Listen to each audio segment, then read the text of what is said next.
The power of subconscious mind. ये किताब को लगभग हर कोई जानता है जो भी अपने माइंड को रिवायर करने की कोशिश कर रहा है, या फिर कोई भी अगर इन सारी बातों पर इंटरेस्ट रखता है तो ये किताब सबसे ज़्यादा जानी मानी किताब है, जिसको जोसेफ मर्फी जी ने लिखा था।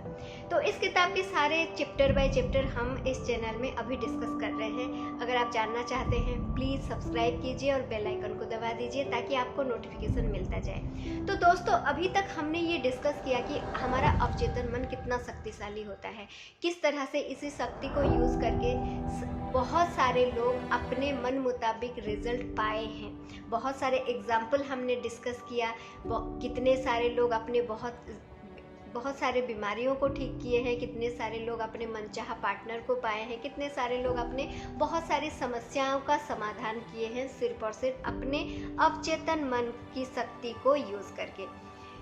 तो दोस्तों, अभी तक हमने बहुत सारे एग्जाम्पल के साथ बहुत डिटेल में ये सारी बातें डिस्कस किया कि हमारा अवचेतन मन कितना शक्तिशाली है और इसकी शक्ति को हम किस तरह से, किस उपाय से हम इसको हासिल कर सकते हैं, उसके भी बहुत सारे टेक्निक हमने डिस्कस किया।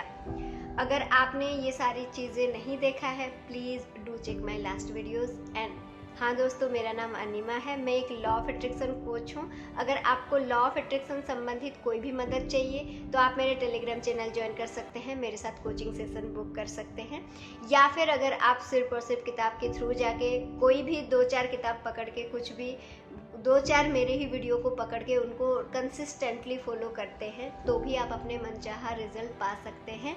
फिर भी अगर आपको कोई दिक्कत आती है तो please welcome to my coaching session. तो चलिए शुरू करते हैं आज के वीडियो।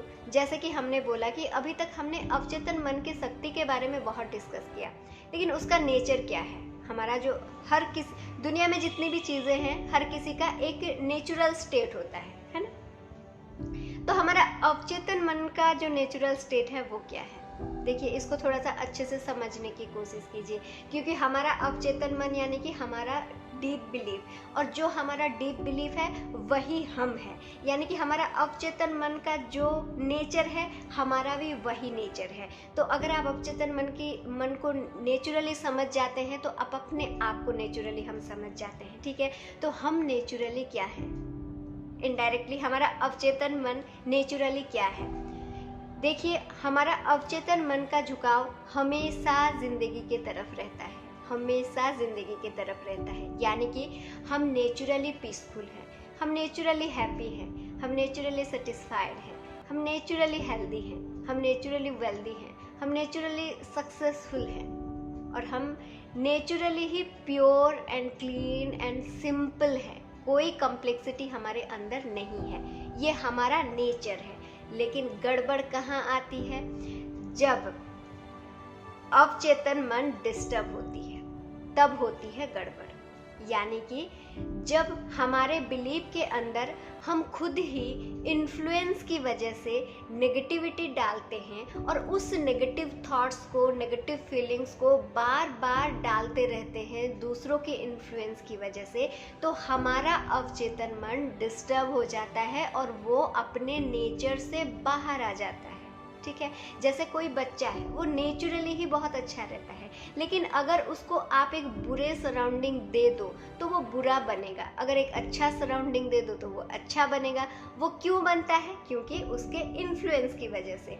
एग्जैक्टली वैसे ही जब हम कॉन्शियसली अपने इन्फ्लुएंस की वजह से बहुत सारे नेगेटिव थॉट को बार बार अपने अवचेतन पर डालते हैं, तो हमारा जो हेल्थ है, जो नेचुरल स्टेट अवचेतन मन का क्या है, हेल्दी रहना है, लेकिन हमारे ही नेगेटिविटी की वजह से वो धीरे धीरे बीमार होना शुरू करता है, ठीक है। तो यानी कि देखिए, अभी तक जो भी आपकी ज़िंदगी में डिस्टर्बेंस है वो कहाँ से आई है, हमारे ही नेगेटिव इमोशन से ही आई है।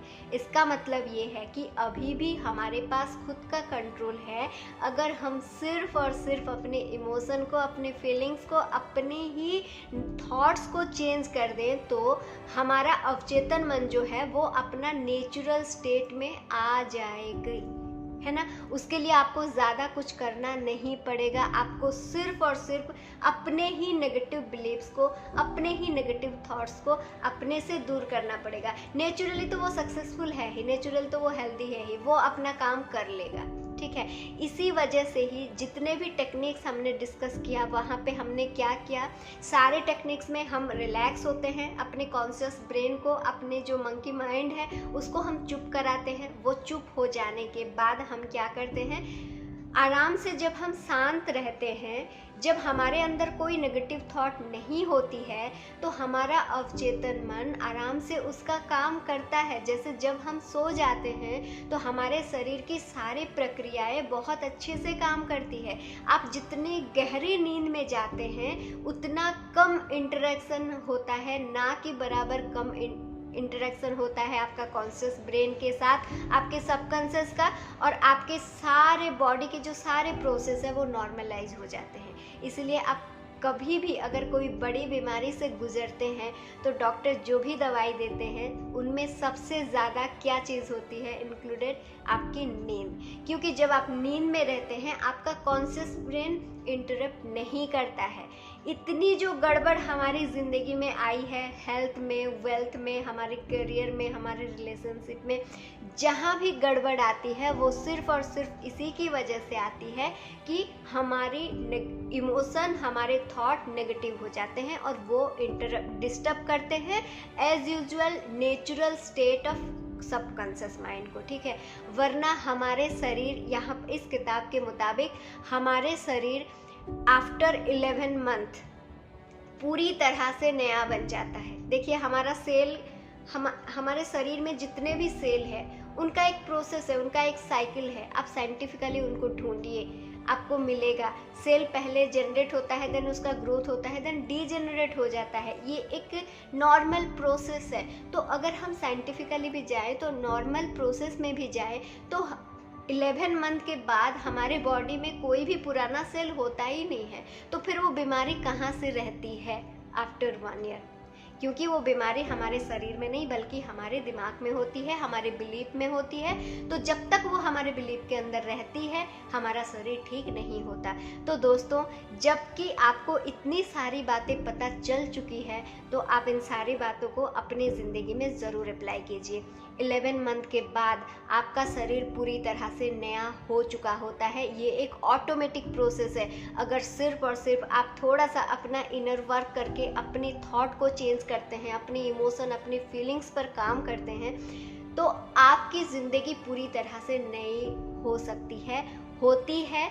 बहुत सारे एग्जाम्पल आपको ज़रूर मिलेंगे। हाँ, 11 मंथ से भी कम दिन में हो सकते हैं, ज़्यादा टाइम भी लग सकते हैं। टाइमिंग आपके ऊपर डिपेंड करता है कि आप कितने शिद्दत से चीज़ों को फॉलो करते हैं। बहुत जल्दी सारी चीज़ें सॉल्व हो जाती है, हमारी ज़िंदगी में बहुत सारी चीज़ें सॉल्व हुई है। तो दोस्तों, इन सारी चीज़ों को पढ़ते रहिए, किताब के थ्रू जाते रहिए। अगर किताब पढ़ने के लिए टाइम नहीं मिल रहा है तो वीडियो को एंड तक ज़रूर देखिए। और सारे वीडियोज़ में जो भी आपको आउटपुट मिल रहा है, जो भी नॉलेज आपको मिल रहा है, प्लीज़ आप उसको एग्जीक्यूट कीजिए अपने लाइफ में, ताकि हम सब की लाइफ बेहतर से बेहतर बन सके। आज के लिए इतना ही, मिलते हैं हम अपने नेक्स्ट एपिसोड में। Till then bye bye and thank you so much.